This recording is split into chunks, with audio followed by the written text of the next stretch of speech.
Petroleum पदार्थों की कीमतों और किसानों के मुद्दे पर एमपी विधानसभा में काफी हंगामा देखने को मिला और सीएम शिवराज ने कहा कि 2017 में हमने पेट्रोल और डीजल पर वैट कम किया था, लेकिन कांग्रेस सरकार आते ही वैट बढ़ा दिया गया। सीएम ने वैट के बढ़े हुए आंकड़े भी सदन में पेश किए। इस दौरान पूर्व सीएम कमलनाथ ने सीएम की चुटकी भी ली और कहा कि अपनी साइकिल मुझे दे दें, जिसके जवाब में सीएम ने कहा कि मैं आपको साइकिल नहीं दूंगा, मुझे आपकी उम्र का ख्याल है। सीएम ने 15 महीने की कांग्रेस सरकार का जिक्र करते हुए कहा कि किसानों से किया गया वादा पूरा नहीं करने के कारण सरकार गिर गई और जवाब में कमलनाथ ने कहा कि हमारे नेता ने जो बोला उसका पालन हुआ। पहले घंटे में ही कर्ज माफी के लिए आदेश दे दिए गए थे और यही नहीं, सदन में किसानों को मिल रहे बिजली के बढ़े बिल पर भी हंगामा हुआ। विधानसभा अध्यक्ष ने भी कहा कि मेरे क्षेत्र के किसान भी परेशान हैं। ऊर्जा मंत्री प्रद्युम्न तोमर पूरे मामले की जांच करवाएंगे और किसानों को अधिकृत कंपनियों के कृषि पंप दिए जाएं। सत्र में इंदौर शहर की कृषि विहार कॉलोनी में कैंसर के रोगियों की संख्या को लेकर भी सवाल उठा।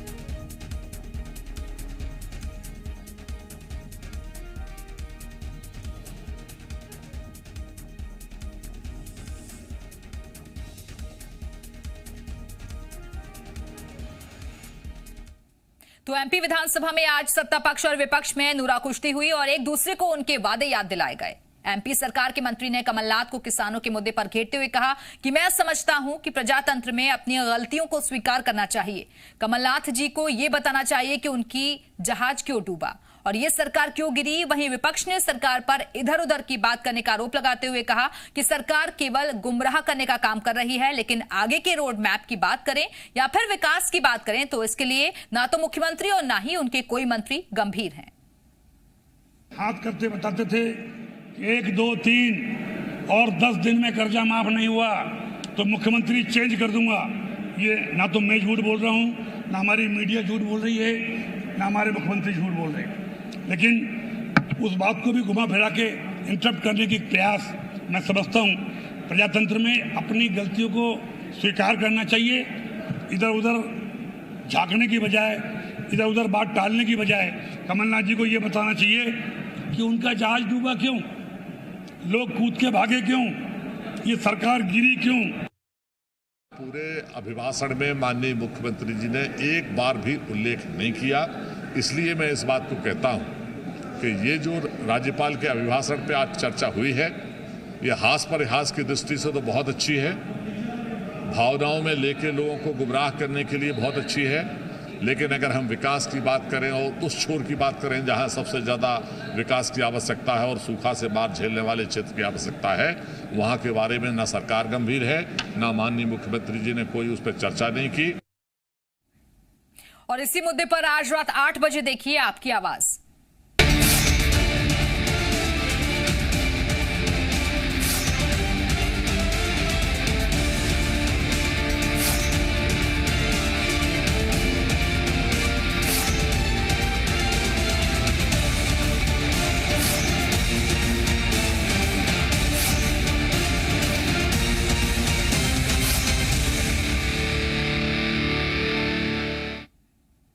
तो पूर्व सीएम कमलनाथ ने ट्वीट कर एंटी माफिया अभियान पर सवाल उठाए। कमलनाथ ने कहा कि मध्य प्रदेश में पता नहीं कब माफिया गड़ेंगे और अभी तो माफिया का आतंक जारी है। खुलेआम सरकार को चुनौती दे रहे हैं। प्रदेश के रेत माफिया के हौसले इतने बुलंद हैं कि पड़ोसी राज्यों की सरकार को भी चुनौती दे रहे हैं। कमलनाथ ने कहा कि माफिया को किस प्रकार संरक्षण मिला ये समझा जा सकता है। पुलिस और सुरक्षा कर्मियों पर हमले की घटनाएं रोज आ रही हैं।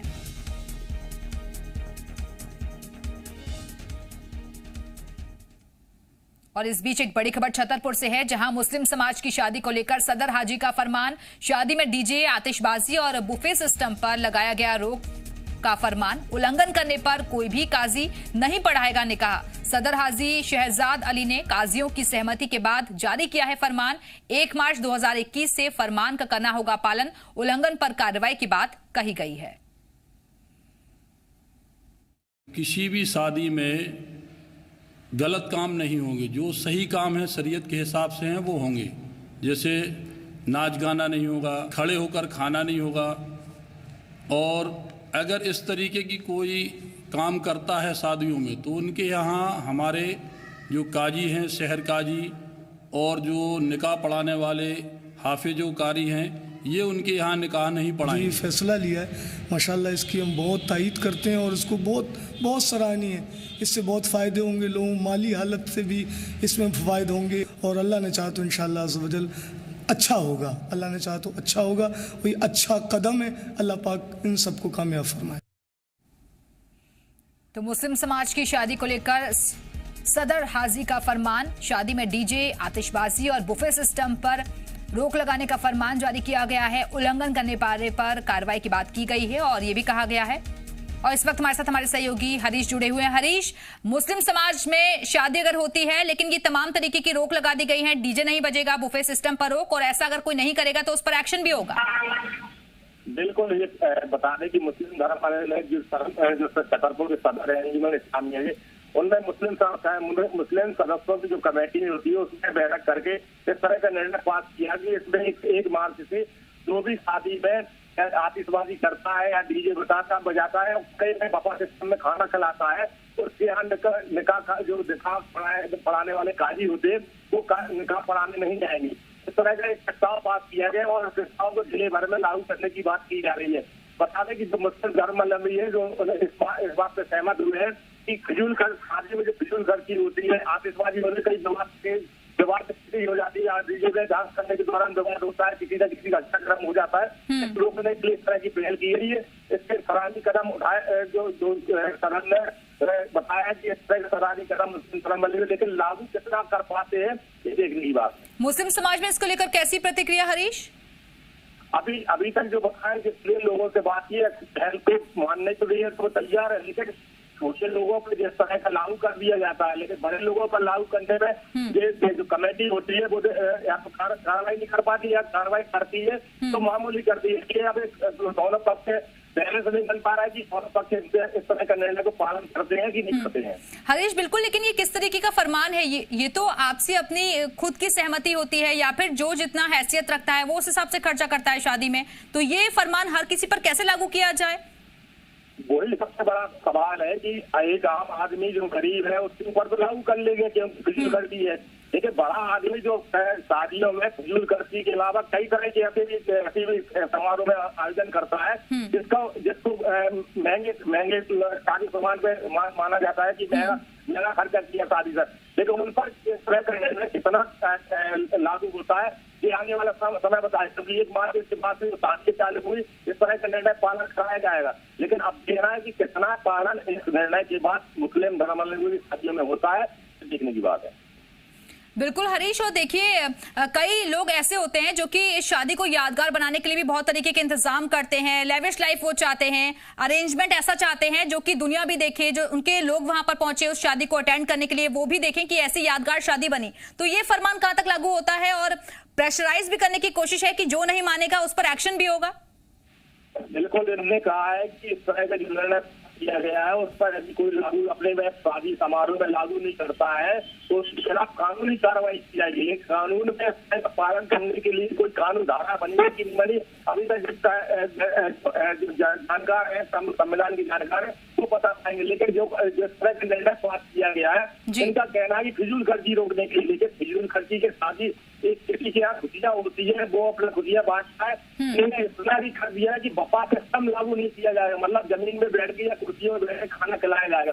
आजकल जो खाने की बर्बादी होती है सबसे ज्यादा, बैठे कुर्सी टेबलों में बैठने के बाद ही खाने की बर्बादी सबसे ज्यादा होती है, बफा सिस्टम में बचाव होता है, खाना बर्बाद नहीं होता है। इन्होंने इस तरह का निर्णय भी पास कर दिया है कि बफा सिस्टम भी नहीं होगा, जमीन में या कुर्सी टेबलों में बैठ के खाना खिलाया जाएगा। चलिए, बहुत बहुत शुक्रिया आपका हरीश, हमारे साथ जुड़ने के लिए, जानकारी देने के लिए।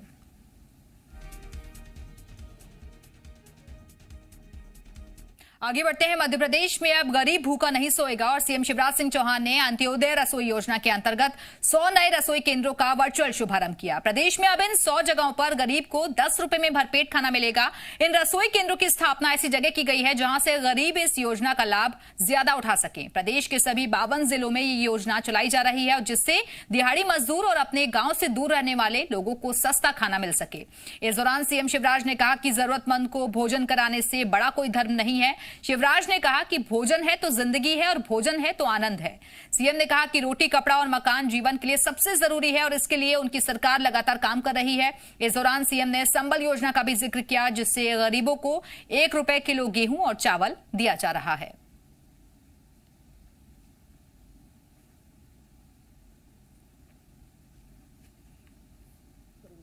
मिल जाए, चावल मिल जाए, इसका इंतजाम किया। संबल योजना पिछली सरकार ने बंद कर दी थी, हमने फिर चालू कर दी। गरीब के बेटा बेटियों की पढ़ाई निःशुल्क करी जाएगी, फ्री में करी जाएगी। मध्य प्रदेश कांग्रेस में गोडसे समर्थक रहे बाबूलाल चौरसिया के शामिल होने का विरोध शुरू हो गया है। कांग्रेस के पूर्व प्रदेश अध्यक्ष अरुण यादव ने उनके कांग्रेस में आने का विरोध किया। उन्होंने बयान जारी करके लिखा कि गोडसे समर्थक का पार्टी में शामिल होना स्वीकार नहीं है। अरुण यादव का आरोप है कि जिस दफ्तर में तिरंगा नहीं फहराया जाता है उसका समर्थक पार्टी में स्वीकार नहीं है। उन्होंने भोपाल सांसद प्रज्ञा ठाकुर के गोडसे पर दिए गए बयान को लेकर पीएम मोदी पर हमला बोला। अरुण यादव ने इस मामले में कांग्रेस नेताओं की खामोशी पर भी सवाल उठाए। साथ ही कहा कि ये विचारधारा की लड़ाई है और वो किसी भी राजनीतिक नुकसान के लिए तैयार हैं। गांधी की हत्यारे गोडसे का मंदिर बनाना, उसकी पूजा अर्चना करना और फिर उसको गांधी की विचारधारा से मेल मिलाप कराना, ये मुझे उचित नहीं लगा और इसलिए मैंने अपना जो मेरे मन में था वो मैंने अपना विचार प्रकट किया सबके सामने। गोडसे समर्थक रहे बाबूलाल चौरसिया के मध्य प्रदेश कांग्रेस में शामिल होने का विरोध जारी है और बाबूलाल चौरसिया के कांग्रेस ज्वाइन करने पर हिंदू महासभा ने कांग्रेस के खिलाफ मोर्चा खोल रखा है। ग्वालियर में हिंदू महासभा ने राहुल गांधी को एक पत्र भी लिखा। पत्र में हिंदू महासभा ने कांग्रेस पार्टी का नाम बदलने की बात कही। कांग्रेस का नाम बदलकर गोडसेवादी कांग्रेस रखने की बात लिखी गई है। बढ़ती महंगाई के साथ ही प्रदेश में बेरोजगारी का मुद्दा भी छाया रहा और बड़वानी में इसी को लेकर बेरोजगार छात्र छात्राओं ने रैली निकालकर 1 दिवसीय धरना दिया। प्रदेशव्यापी महाआंदोलन में जुटे बेरोजगार युवाओं ने शिवराज सरकार से रोजगार की मांग की।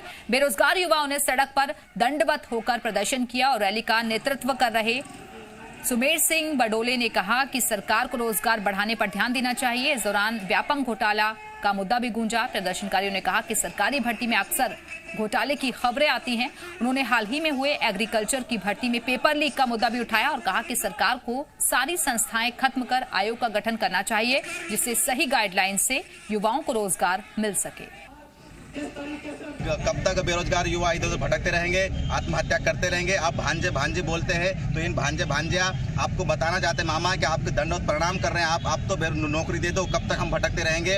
अब 150 किलोमीटर 200 किलोमीटर दूर से हम कोचिंगों में लाखों रुपए खर्च करते हैं और इतना तैयारी कर रात दिन पढ़ाई करने के बाद भी जब पैसे स्कैम हो जाते हैं, भ्रष्टाचार हो जाते हैं तो सुसाइड करने के अलावा कोई चांस नहीं बचता है। तो मामा आपके भांजे भांजियों को बचा लो, यही निवेदन है आपसे। उज्जैन में निगम और पुलिस विभाग की संयुक्त कार्रवाई में एक अवैध मकान को ध्वस्त किया गया। थाना महाकाल क्षेत्र के बेगम बाग में यह अवैध मकान मोहसिन उर्फ बच्चा का था। अवैध कब्जे का आरोपी मोहसिन पशु तस्करी, गांजा तस्करी, हत्या के प्रयास, शासकीय कार्य में बाधा जैसे संगीन मामलों में लिप्त रहा है। मोहसिन उर्फ बच्चा पर 2 बार एनएससी भी लग चुका है। कार्रवाई के लिए पहुंचे सीएसपी से जब आरोपी को लेकर बात की गई तो उनका कॉन्फिडेंस हिला हुआ नजर आया। उन्होंने कहा कि मेरी जानकारी के हिसाब से 2 बार रासुका के बाद वो रिहा हो गया है। जो गुंडा विरोधी अभियान शासन का है, इसके चलते नगर निगम ने पाया कि ये जिस मकान में निवास करता है वो भी अवैध रूप से बना हुआ है। तो नगर निगम प्रशासन उस अवैध निर्माण को ध्वस्त कर रहा है और उसकी मदद के लिए पुलिस बल यहाँ है। तो आपको बता दें कि लंबे वक्त से ये फरार चल रहा था, जिसके इलाके में कार्रवाई की गई है। आरोपी को लेकर जब बात की गई तो सीएसपी का कॉन्फिडेंस थोड़ा अलग ही दिखाई दिया। उन्होंने कहा कि मेरी जानकारी के हिसाब से 2 बार रासुका के बाद वो रिहा हो गया है।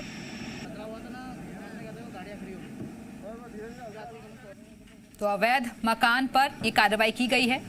बिना नक्शा पास करवाए नियमों को ताक पर रखकर यह मकान बनवाया गया था आरोपी की तरफ से।